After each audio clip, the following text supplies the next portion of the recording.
Bonjour à tous, chers abonnés d'Omerta, merci de nous rejoindre pour ce nouveau grand entretien. Aujourd'hui, j'ai le plaisir de recevoir Monsieur Claude Cholet. Bonjour.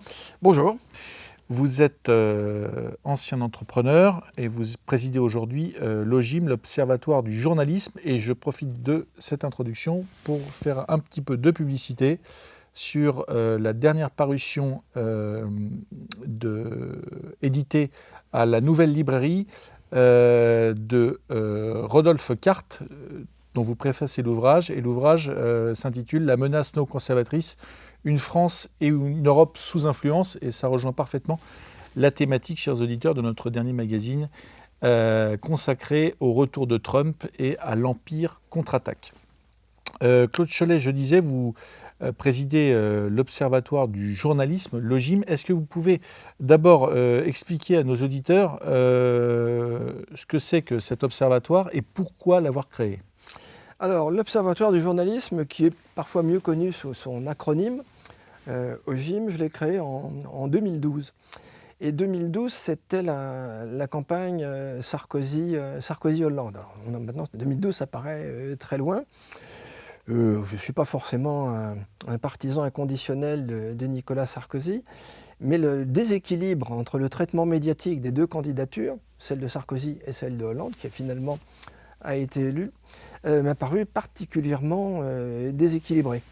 Et comme je me suis toujours intéressé au journalisme, bien que je n'ai pas été journaliste, j'ai fait une carrière en entreprise, et je me suis dit, qu'est-ce qu'on fait ? Alors, on peut déplorer une situation, puis on rentre chez soi, et puis on pleure dans son petit lit blanc, mais ça, c'est pas très constructif. Et avec deux camarades, un universitaire et un journaliste, on pourrait faire quelque chose pour décrypter les médias. Et on voulait appeler ça l'Observatoire des médias. Mais le titre était déjà pris, donc on a créé l'Observatoire du journalisme, mais il fallait un angle, il fallait trouver quelque chose, une spécificité. Et on a trouvé les portraits de journalistes. Et si on faisait des portraits de journalistes ? Alors on me dirait, pourquoi faire des portraits de journalistes ? Pour une raison toute simple, c'est que l'information à l'état brut, ça n'existe pas. L'information, c'est un produit transformé par des médiateurs, par des transformateurs qui sont les journalistes. Et sans journalistes, il n'y a pas d'information. Alors j'entends très souvent dire, oui, mais les journalistes ne sont pas objectifs. Et la réponse est bien sûr que non. Vous n'êtes pas objectif, je ne suis pas objectif. Vous avez une éducation, vous parlez dans une langue, vous avez une histoire, vous avez sans doute des convictions, comme j'en ai, et les journalistes également. Donc on peut pas, nous sommes tous subjectifs. Donc on ne peut pas leur demander l'objectivité. Ce qu'on peut leur demander, ce qu'on doit leur demander, et c'est un tout autre débat, c'est l'honnêteté. C'est le respect des faits. Et l'objectif de l'Observatoire du journalisme, c'est vous informer sur ceux qui vous informent. Puisque ces transformateurs traitent l'information, d'abord ils ne peuvent pas traiter de tout, donc ils vont choisir les sujets, ils vont les mettre en scène, et c'est normal de les mettre en scène, parce qu'il faut qu'il y ait une certaine appétence pour le public. Il y a des choses dont ils vont choisir de ne pas parler, et il y a aussi des termes qu'ils vont employer, ils vont parfois aussi employer ou utiliser des jugements moraux, des jugements disqualifiants pour certaines informations et des jugements qualifiants pour certaines autres informations. Et notre travail, depuis 2012, on publie 2 papiers par jour depuis cette époque, donc on a dû publier 6000 articles, 300 portraits de journalistes, 35 infographies sur les groupes de presse. Notre travail, c'est décrypter le travail des journalistes d'une manière aussi calme que possible. Nous sommes un média engagé, mais nous ne sommes pas un média militant. Engagé, je dirais, du côté conservateur ou populiste. Vous choisissez le terme et le qualificatif que vous voulez, mais nous ne sommes pas un média militant. Et toujours, nous respectons les faits. Est-ce que dans ces portraits, dans cette galerie de portraits, est-ce qu'il y en a un qui vous a particulièrement marqué, que vous pourriez donner un exemple pour Alors, expliquer le travail de recherche que vous avez fait à nos auditeurs? alors, bon, il y a 34 000 cartes de presse en France, et il y en a encore 5 ou 6 000 journalistes qui n'ont pas de carte de presse, mais qui sont... Donc ça fait 40 000 personnes. On ne va pas faire 40 000 portraits. Les 300 portraits, ce sont les journalistes les plus connus ou ceux qui sont dans l'actualité.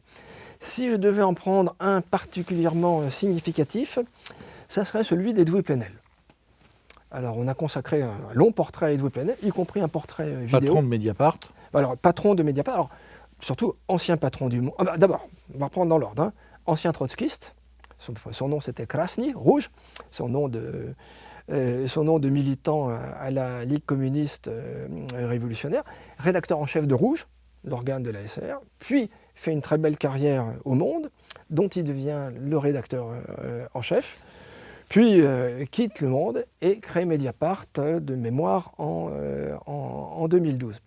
Et son itinéraire est vraiment intéressant, parce que son influence au Monde a été négative sur tous les plans. Négative d'abord sur le plan de la diffusion du journal, négative sur le plan de la crédibilité du journal, et extrêmement négative sur le plan, je dirais, de la désinformation qu'il a pratiquée pratiquement constamment, à un point tel d'ailleurs qu'il a dû quitter le journal.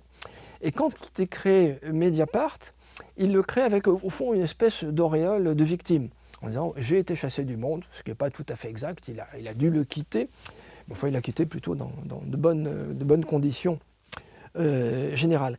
Et quand il crée Mediapart, il le crée avec une fausse barbe, c'est-à-dire il dit « je vais créer un média indépendant basé sur les faits ». Alors indépendant, plus ou moins quand même. Hein. Quand Mediapart a été créé, c'était l'époque de la campagne électorale. Il y a eu une aide assez sérieuse de Ségolène Royal à ce moment-là. Et Xavier Niel a dû donner quand même 200 000 ou 300 000 euros pour aider. Ça aide quand même bien. Hein. Moi, si quelqu'un me donnait à l'OGIM 300 000 euros, je peux vous dire que je pourrais faire beaucoup de choses.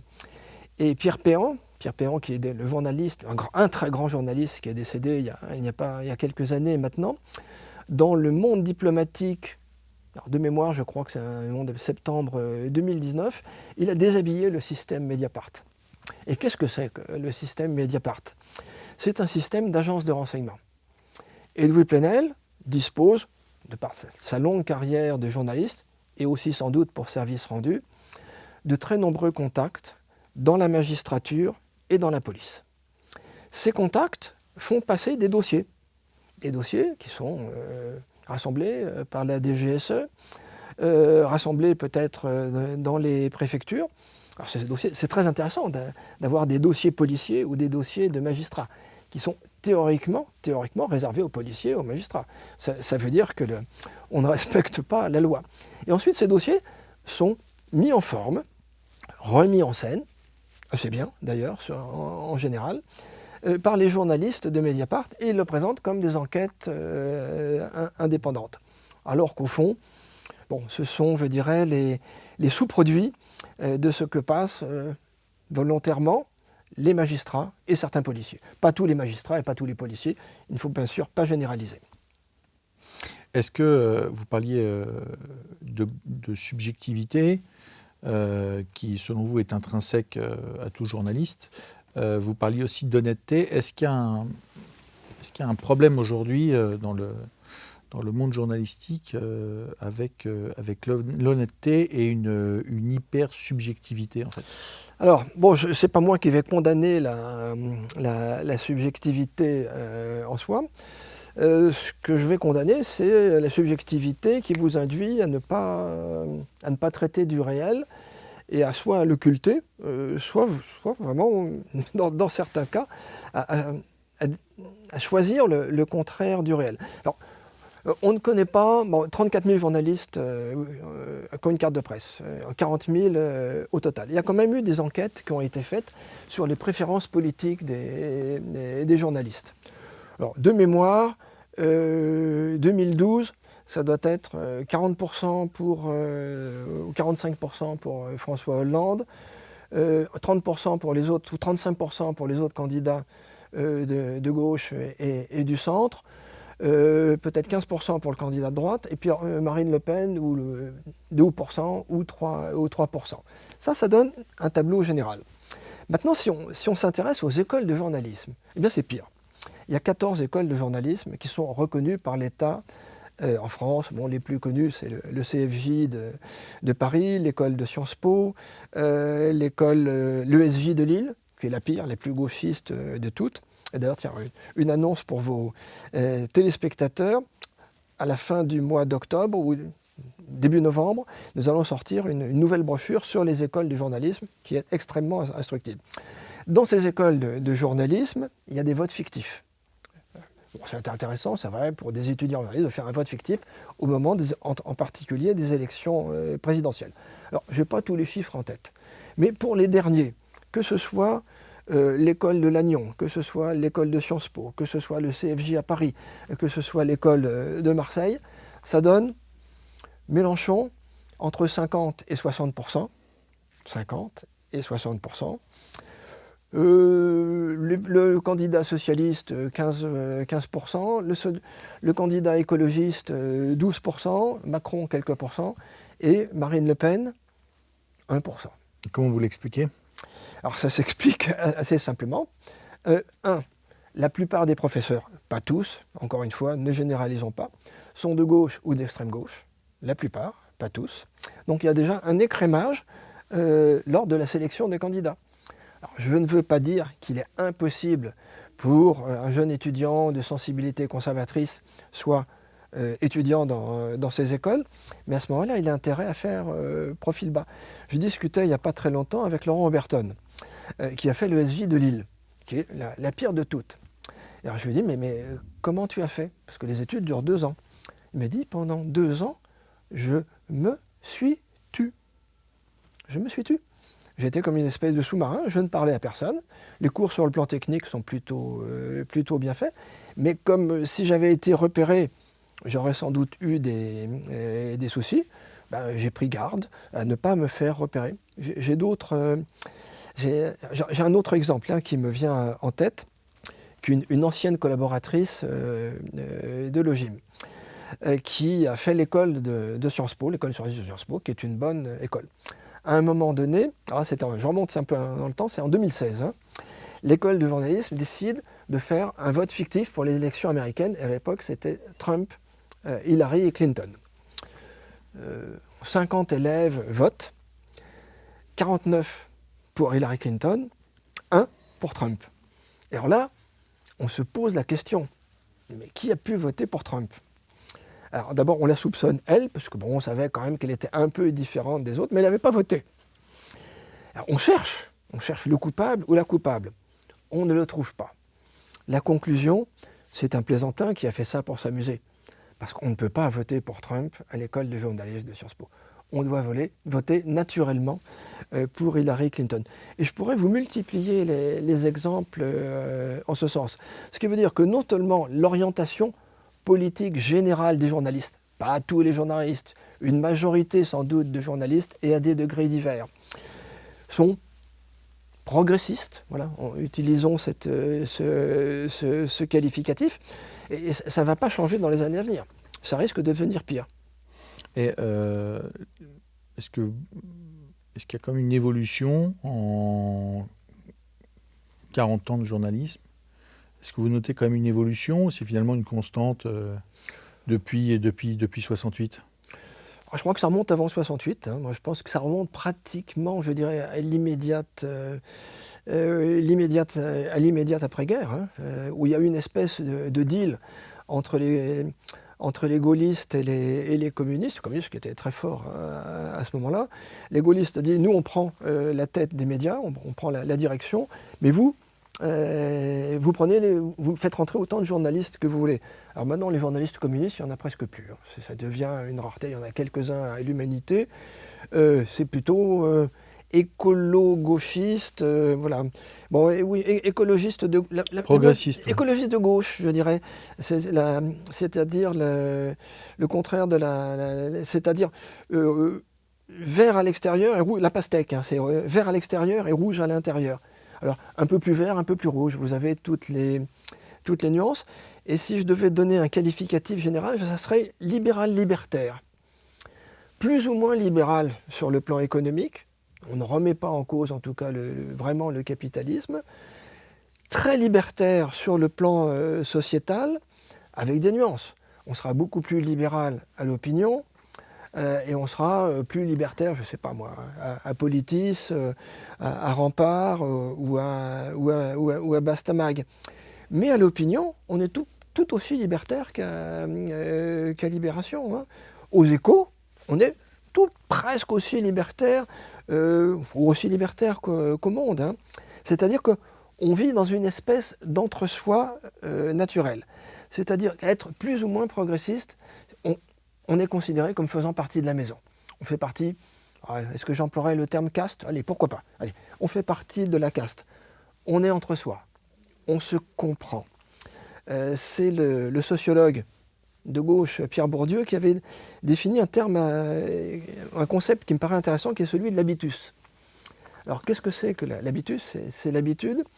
C'est l'ensemble des normes sociales, non écrites, je dis bien non écrites, pour être intégré dans un groupe social quel qu'il soit.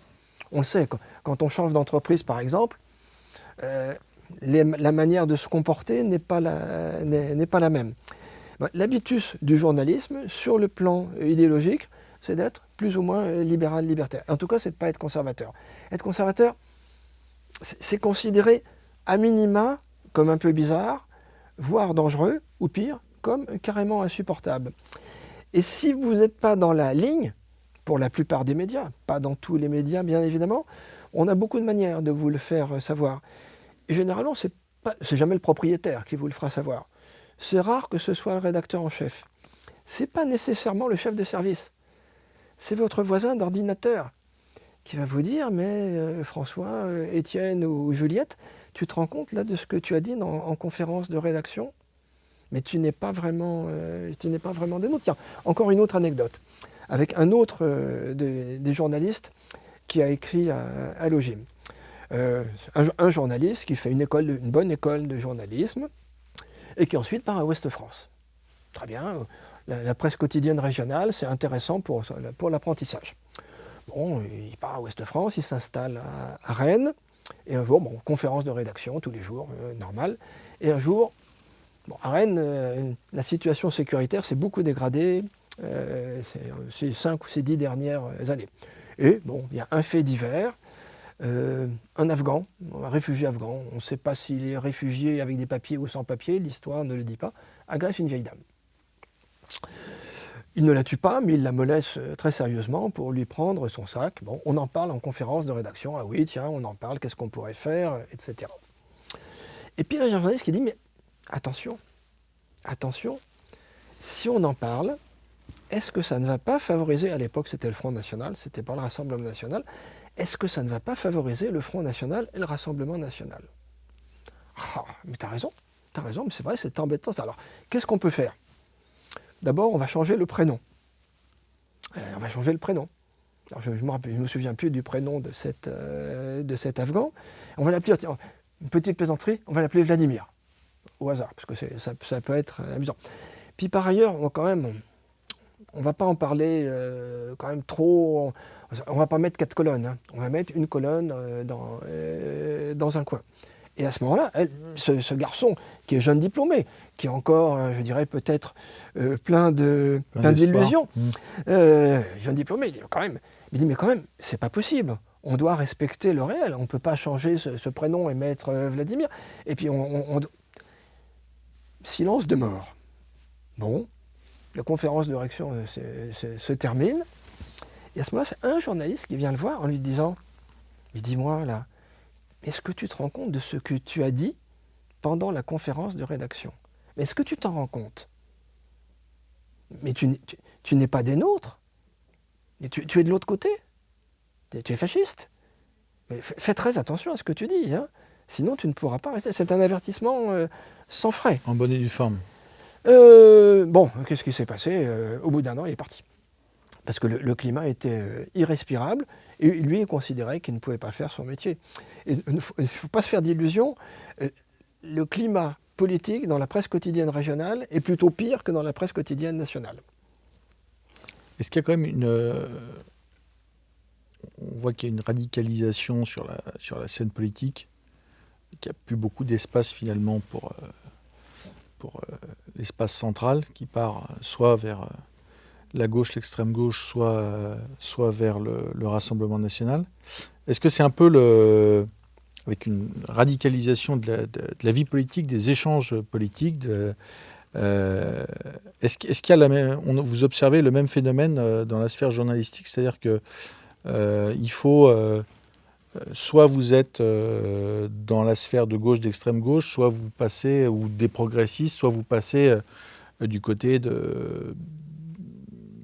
des conservateurs ou par exemple de la sphère CNews. Est-ce que vous observez une antagonisation aussi de la sphère journalistique, médiatique? Alors, je crois qu'il y a une antagonisation, mais je pense qu'elle est partielle. Ce qui est certain, c'est qu'il y a une influence de du fait qu'il y ait deux camps bien séparés sur le plan politique. Ça crée des antagonismes, sans doute, à l'intérieur des rédactions. Je ne suis pas certain que pour autant, ça va provoquer une adhésion implicite ou explicite d'un grand nombre de journalistes, par exemple aux Insoumis, ou vers le Rassemblement national. Je ne crois pas. Je crois qu'il y a plutôt un effet de halo qui va se produire. Et le corps central mou, le grand corps central mou, qui va être, libéral, libertaire, écolo, socialo, un tout petit peu insoumis, mais pas trop, parce que c'est pas bien non plus. Celui-là, je ne suis pas certain qu'il ait beaucoup évolué. Alors par contre, ce qui est nouveau, et ça, ce qui est nouveau, c'est depuis l'irruption de Vincent Bolloré de manière significative sur la scène médiatique. Il existait déjà avec Canal+. Mais le succès de CNews, le rachat d'Europe numéro 1, le rachat du journal du dimanche, ça crée, je dirais, un début d'appel d'air. Je dis bien un début d'appel d'air. Restons raisonnables. Hein. CNews, c'est 3,2% d'audience. Europe 1, sur les radios périphériques, c'est 5% d'audience. Le JDD, c'est 43 000 exemplaires. Mais ça crée un début d'appel d'air qui est positif. Hein. Pourquoi ? Parce que ça veut dire aussi que maintenant, un jeune journaliste conservateur va avoir plus de facilité pour trouver un travail, sans doute qu'il y a 5 ans. Bon, une hirondelle ne fait pas le printemps, mais réjouissons-nous de l'arrivée des hirondelles. Quelles sont les thématiques qui antagonisent le plus dans la sphère médiatique? C'est l'immigration, le wokisme? Est-ce qu'il y a encore d'autres?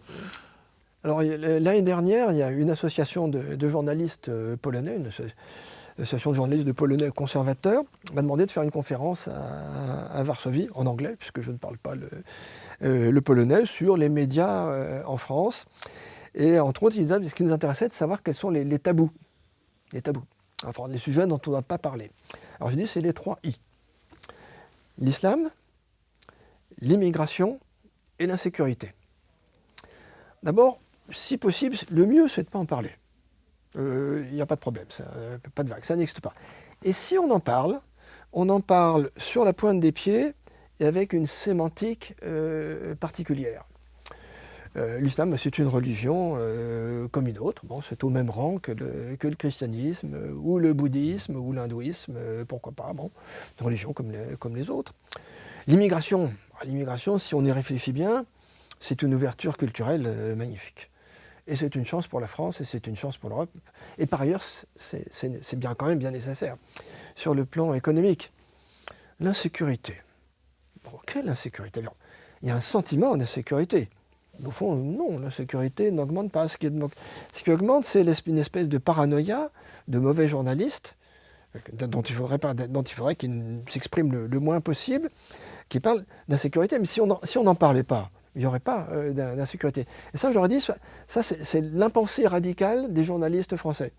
Ou ils n'en parlent pas, ou alors s'ils en parlent, c'est en faisant très attention à ce qu'ils vont dire. Alors après, le wokisme, c'est au fond une espèce de mélange de tout ça. Alors vous rajoutez le genre. Alors, le wokisme, il y a l'islam, il y a l'immigration, la sécurité, mais rajoutez aussi le genre. Les LGBTQ+, etc. Vous rajoutez le nombre de plus que vous voulez.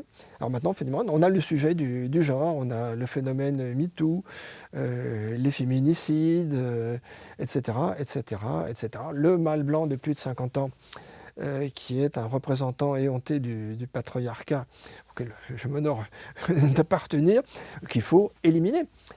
Delphine Ernotte, la patronne de France Télévisions, quand elle a pris ses fonctions il y a quelques années, depuis elle a été renouvelée une fois, elle a dit « j'ai une mission. Il y a trop de mâles blancs de plus de 50 ans à l'antenne. Alors si je le fais à l'envers, il faut des femmes jeunes, racisées, arabes ou noires. Bon, ça veut dire en gros, je ne vois pas très bien quelle expression autre je puis employer, chasser les blancs. Chasser les blancs. Il faut qu'il y en ait le moins, le moins possible. Et ce qui est assez étonnant, c'est que ça n'a pas soulevé de problème. Personne n'a dit, mais enfin quand même, Madame Ernotte, pourquoi vous faites la chasse aux vieux et vous faites la chasse aux blancs?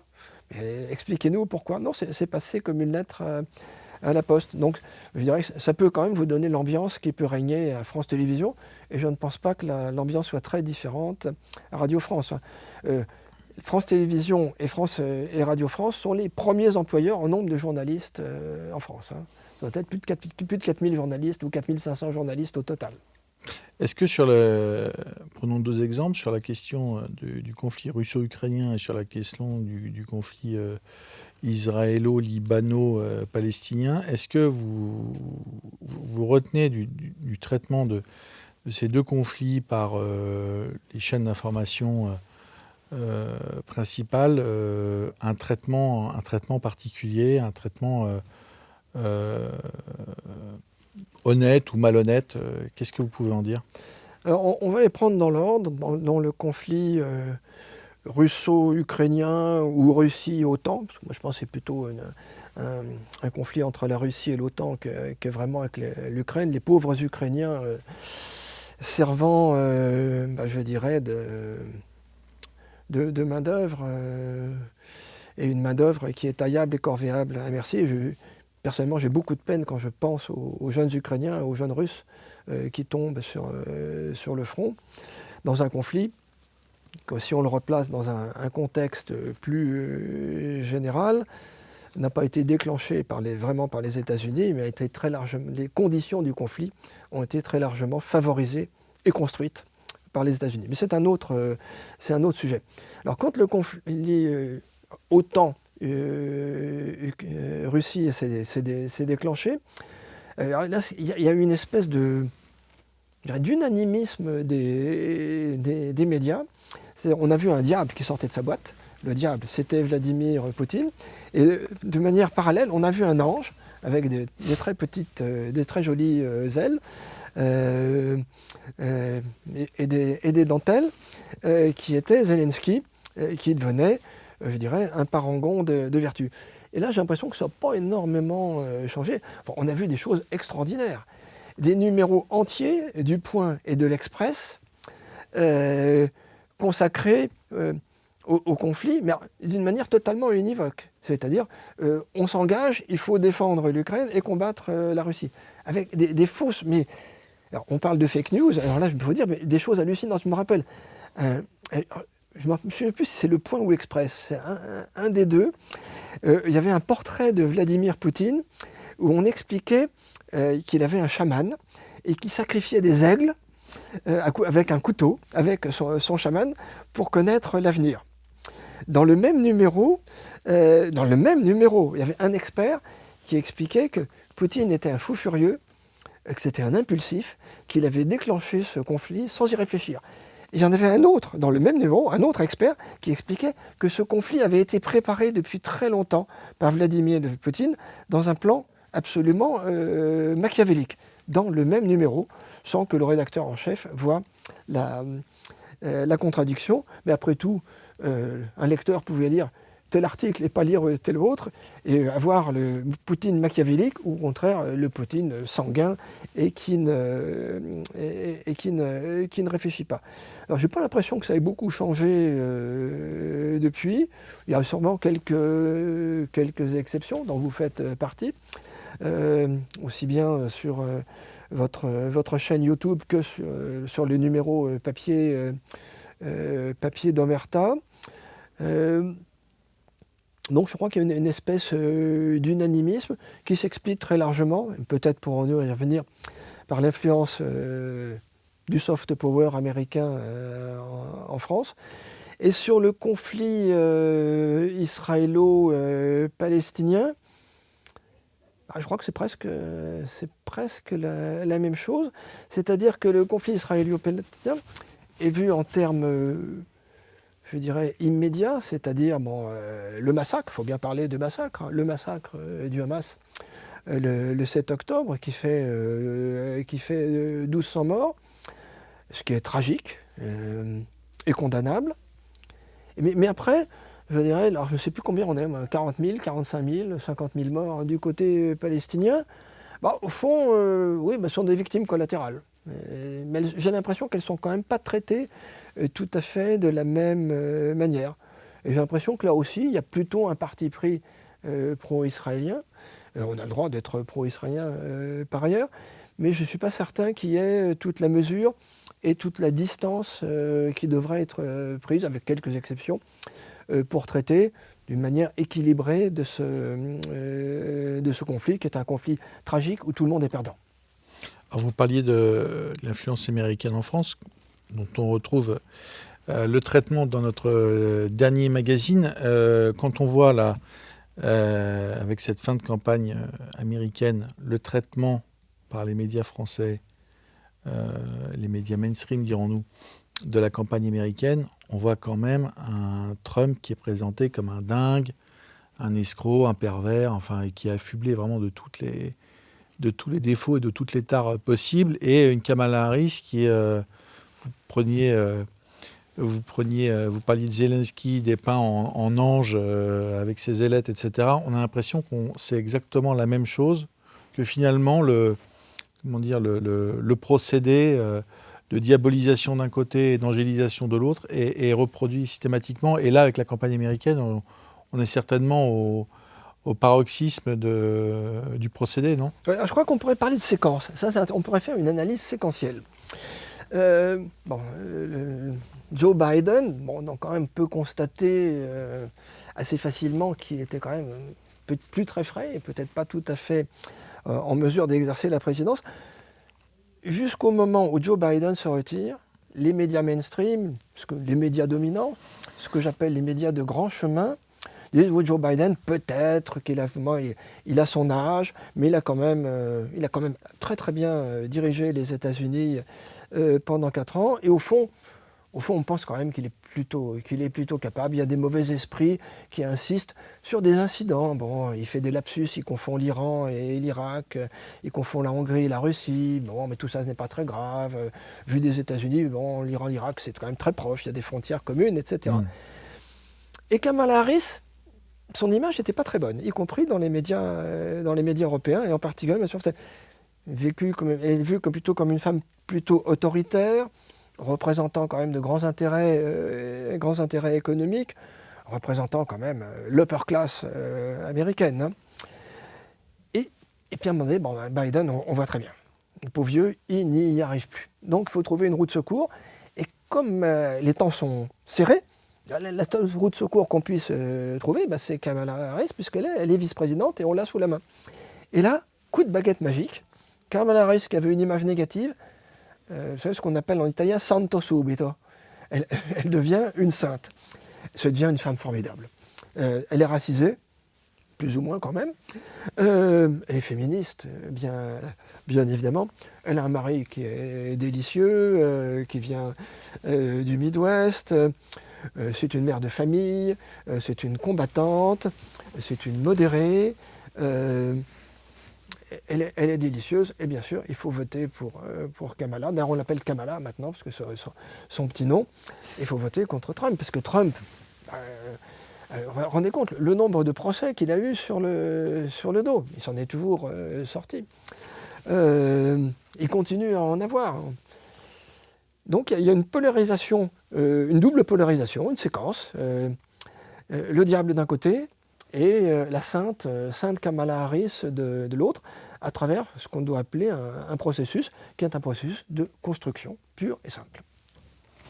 Quand on parle des médias, de l'observation des médias, on ne peut pas faire l'impasse sur le rôle de l'Arcom, Oui. qui est l'autorité de régulation des médias en France.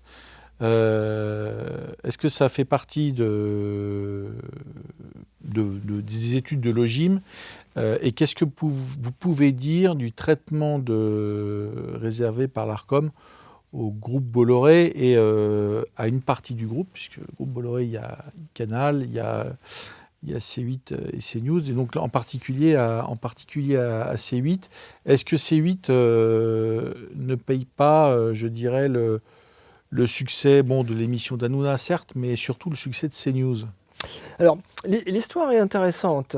Bon, l'Arcom, ça a remplacé le CSA. Et c'est l'Arcom qui attribue les fréquences de la TNT. C'est un mécanisme qui existait déjà auparavant. Mais jusqu'à 2023, le renouvellement des fréquences était pratiquement automatique. Et TF1 avait sa fréquence, elle la reprenait. Canal+ avait sa fréquence, elle la reprenait. Énergie avait sa fréquence, elle la reprenait, etc. Pour la première fois, en 2023, l'Arcom a dit maintenant, on va organiser un appel d'offres. C'est la première fois que ça existait. Les fréquences de CNews et les fréquences de C8 étaient à renouveler. Bon, il faut savoir que le président de l'Arcom, Roch-Olivier Mestre, a été nommé par le président de la République. Alors, je ne prétends pas du tout que Macron lui téléphone en disant « tu vas faire ci ou tu vas faire ça », mais je pense qu'il est quand même suffisamment intelligent pour comprendre les signaux faibles. D'ailleurs, les signaux faibles, il les avait bien compris. Je n'ai pas en mémoire le nombre d'amendes qui ont été infligées par l'Arcom à C8 et à Hanouna. C'est absolument considérable. Donc l'Arcom, pour la première fois, doit renouveler ses fréquences. Ne pas renouveler la fréquence de CNews, c'est gros. C'est gros. Politiquement, ça paraît difficile. Mais c'est vrai que le succès de CNews inquiète. Il inquiète du côté libéral, libertaire, progressiste. Au fond, on a, je dirais, une victime toute trouvée. Ça va être la deuxième chaîne de Bolloré. On ne peut pas supprimer CNews. On ne peut pas supprimer Canal+ non plus. Ça se voit trop. On va prendre le plus petit. En plus, c'est Hanouna, ça tombe bien. On supprime C8. Alors c'est intéressant, mais surtout, on supprime C8 et on supprime Énergie 12, au passage, une petite chaîne par ailleurs, pour les donner à qui? Alors ça, c'est vraiment intéressant.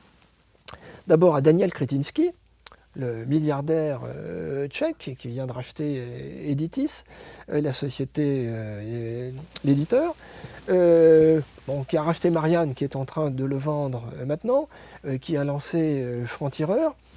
Bon, et ce n'est pas un secret absolu de savoir que Daniel Kretinsky n'est pas en mauvais termes, je dirais, avec Emmanuel Macron et son entourage. Donc Daniel Kretinsky va avoir sa chaîne, qui va appeler Réel TV. Mais on donne aussi une deuxième fréquence à qui? À Ouest France, qui va s'appeler Ouest France TV. Et l'ambiance générale de Ouest France est une ambiance, allez, on va dire, centre-gauche de bon ton, avec quelques petites éruptions de wokisme, tendance insoumis de temps en temps. C'est libéral progressiste avec un petit... Vous le saupoudrez d'insoumis et vous obtenez l'allure générale du gâteau. Alors, ce qui est extraordinaire dans cette histoire, c'est que l'Arcom supprime C8. Bon, 300 personnes au chômage. Pour donner la fréquence, peut-être, à Ouest France TV, sauf que Ouest France TV ne va pas être en mesure d'émettre avant le mois de mars et peut-être avant le mois de septembre, et va engager 35 personnes. C'est une histoire...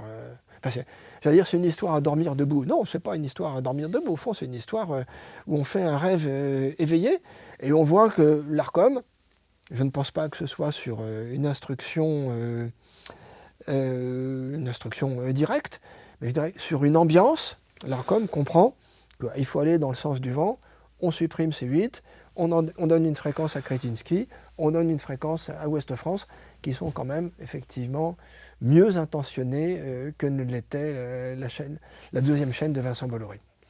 À votre avis, Vincent Bolloré, d'ailleurs, dans son groupe sur Canal notamment, il y a quand même une certaine diversité. On peut utiliser l'émission comme Click de Mouloud Achour, etc. On ne peut pas dire que que tout soit systématiquement de droite radicale, etc. Mais qu'est-ce qu'à votre avis, l'ARCOM, si la sanction est à dimension politique, qu'est-ce que l'ARCOM fait payer à Vincent Bolloré, à Cyril Hanouna ou à CNews? Qu'est-ce qui dérange tellement dans les productions et les diffusions de Vincent Bolloré? Alors, il y a deux choses qui dérangent. La première, c'est le succès. Si CNews était resté à 1% de part d'audience, et si Cyril Hanouna avait 10 000 téléspectateurs au cours de ses émissions, personne n'en aurait parlé, et je pense qu'ils auraient pu dormir sur leurs deux oreilles sans être perturbés par quelqu'un. Un, le succès. Deux, un certain pluralisme et une certaine liberté d'expression. Ça ne veut pas dire du tout que sur CNews ou sur C8, c'était la droite radicale qui s'exprimait, ou uniquement d'ailleurs la droite. C'est beaucoup. Mais le simple fait qu'une personne de sensibilité conservatrice ou populiste puisse s'exprimer était considéré dans le monde libéral-libertaire comme un scandale. Ça ne doit pas exister. Ces gens-là, il ne faut pas leur parler. Il ne faut pas leur donner la parole non plus. On doit débattre, mais on doit débattre entre nous. Donc le simple fait d'inviter de manière régulière des gens de gauche, d'extrême gauche, de droite, et pourquoi pas d'extrême droite, c'est pas interdit non plus, c'est pas bien. Vous rompez, je dirais, le pacte tacite qui est on reste entre nous. Et ceux-là, on n'en parle pas, on ne les voit pas, on ne les entend pas. Et rompre ce pacte tacite, je crois, a été vécu un peu comme une véritable déclaration de guerre, qu'elle n'est pas. Alors qu'au fond, c'est simplement une ouverture. Et je crois que ce qu'a bien compris Vincent Bolloré, sur un plan strictement marketing, sur un plan commercial, c'est qu'il y avait un très vaste secteur de l'opinion qui peut représenter peut-être 25%, 30%, 35% de l'audimat qui était délaissé. Ces gens-là n'avaient pas droit à la parole et les gens dont ils auraient pu souhaiter les voir s'exprimer, ces gens-là étaient exclus. Donc il a aussi trouvé un créneau commercial. Apparemment, ça a l'air de plutôt bien lui réussir. Et à contrario, il n'y a aucune action de l'ARCOM en direction de France Inter ou de France Culture, où là c'est vraiment l'entre-soi non, d'ailleurs, de gauche ou d'extrême gauche, quoi. Oui, Logim a saisi l'ARCOM pour faire une enquête sur France Inter, et puis sur Radio France, et puis sur France Télévisions, une enquête normale. Après tout, c'est dans leur prérogative. Nous avons été déboutés par l'ARCOM qui nous a dit circuler, il n'y a rien à voir. Avec quelle explication ? Non, votre question ne mérite pas d'être posée. Nous n'en voyons pas l'utilité. Et nous venons de saisir le Conseil d'État pour que le Conseil d'État saisisse l'ARCOM. Bon, tout ceci représente du temps, de l'argent. Je ne veux pas augurer de la réponse du Conseil d'État. Mais je crois qu'il ne faut pas se laisser faire. L'ARCOM ne fait pas son travail, tout simplement. Elle ne fait pas son travail, je pense, d'une manière volontaire. Parce que je dirais, enquêter sur France Inter, c'est pas très compliqué. Une des émissions phares de France Inter qui a disparu, qui était l'Instant M de Sonia De Villers, qui était une émission quotidienne sur les médias. Sur les médias, c'est intéressant. À Logim, on a fait une enquête. Alors, on a pris 182 émissions de l'Instant M, 182 sur 1 an et demi. Et puis on a essayé de classer politiquement les invités. Il y en a qui ne sont pas classables politiquement, qui peuvent être des chanteurs, des sportifs. Sur ceux qu'on pouvait classer politiquement, à la louche, il y en avait 60 à 70% qui venaient de la gauche et de l'extrême gauche, 20 à 25% qui venaient du centre, 5% qui étaient classés à droite, 0% qui était classé RN ou Reconquête, etc. 182 missions. Depuis, Sonia De Villers a pris du galon. Elle a des fonctions plus importantes à France Inter. Je suppose que c'est pour service rendu. Et vous pensez qu'il est toujours possible, pour les jeunes auditeurs qui nous écoutent, qui nous regardent, est-ce que le journalisme peut quand même conserver ses lettres de noblesse? Est-ce qu'il est toujours possible de vouloir exercer cette profession de manière honnête? Je pense que oui, c'est possible. D'abord, c'est une profession magnifique. C'est vrai qu'être journaliste, c'est formidable. On est au cœur de l'actualité, qu'on fasse d'ailleurs journaliste télévision, radio ou presse écrite ou web. On est au cœur de l'actualité. On a une double mission. Une mission d'abord de transmettre de l'information, une mission presque artistique, c'est-à-dire aussi de la présenter d'une manière appétante pour le téléspectateur, l'auditeur ou pour le lecteur. Donc c'est un métier passionnant et qui continue d'ailleurs à attirer. Est-ce que c'est possible? Oui, il y a des journalistes honnêtes, bien évidemment. Dire que tous les journalistes sont libéraux, libertaires et engagés, ce n'est pas vrai. Je dirais la majorité, oui, sans doute. Et à des degrés divers. Il y en a qui sont très engagés parce qu'ils ont des convictions, mais je pense qu'il y en a aussi une grande masse qui suivent. Ils suivent simplement, ils suivent le courant majoritaire, en gros pour ne pas avoir d'ennui, et pour espérer avoir une promotion au prochain tour, si possible. Donc c'est possible d'exercer son métier honnêtement, ça demande un effort. Ça demande un effort. Et je dirais que l'appel d'air quand même créé par Vincent Bolloré, CNews, Europe 1, par Omerta aussi, par Radio Courtoisie, par TV. Enfin, en 5 ans, je dirais, le paysage a beaucoup changé. Beaucoup changé. Je dirais d'une manière positive. Il y a un écosystème où on respire plus librement. Ça ne veut pas dire qu'on doit être un journaliste engagé, mais je pense qu'être un jeune journaliste honnête, c'est possible. Et la bonne nouvelle, c'est que je crois que c'est encore même possible maintenant de trouver du travail. La fermeture d'RT, vous l'avez analysé, La fermeture d'RT, ce sont des pressions politiques, purement et simplement. Et c'est je dirais, une mesure inique. À ce moment-là, si RT fait de la propagande, entre guillemets, mais il faut aussi supprimer à ce moment-là CNN. Pourquoi pas? Parce que CNN fait de la propagande et fait de la propagande tous les jours. Mais à ce moment-là aussi, je sais pas moi, pourquoi pas, à ce moment-là, il faudrait supprimer aussi... J24 News. Voilà. Et puis France TV Monde, parce que France TV Monde aussi, d'une certaine manière, est l'émanation d'un État. Bon, c'est une mesure purement politique. Point. C'est pas une mesure qui punissait le caractère de propagande de RT, c'est une mesure purement politique. Point. En dernier point, je vais vous faire commenter la couverture de notre magazine. Qu'est-ce que cette couverture vous inspire? Oh là là, vous donnez, je dirais, dans les Walking Dead, là, parce que je vois une espèce de revenant, une espèce de fantôme très inquiet. Alors je le reconnais parce qu'il y a la mèche blonde. Je me demande si c'est pas... Oui, c'est Trump, d'ailleurs c'est marqué dessus. L'Empire contre-attaque. Alors l'Empire contre-attaque, je ne suis pas un adepte de Star Wars, mais je pense que c'est les mauvais, quoi. C'est Dark Vador. Dark Vador, je crois que c'est le mauvais. C'est lui qui revient. Alors là, sauf que là maintenant, il est plutôt blanc que noir. Je crois qu'au fond, c'est une espèce de cérémonie d'exorcisme que vous êtes en train de nous présenter là. Alors, il y a le diable. Alors, je ne sais pas qui fait l'exorcisme dans ça, mais en tout cas, je vois bien qui est le diable. Vous avez Zelensky là qui est, et puis, oui. Alors, c'est peut-être lui. Et puis Macron qui pleure. Alors, c'est peut-être lui, l'exorciste, qui va pouvoir, grâce à des pouvoirs quasi religieux, refouler ce diable dans les enfers. Alors l'Amérique a l'heure du choix, effectivement, d'un côté c'est l'enfer, Trump, et de l'autre côté c'est le paradis Kamala. Oui, alors c'est une couverture assez dinotomique qui est quand même effrayante.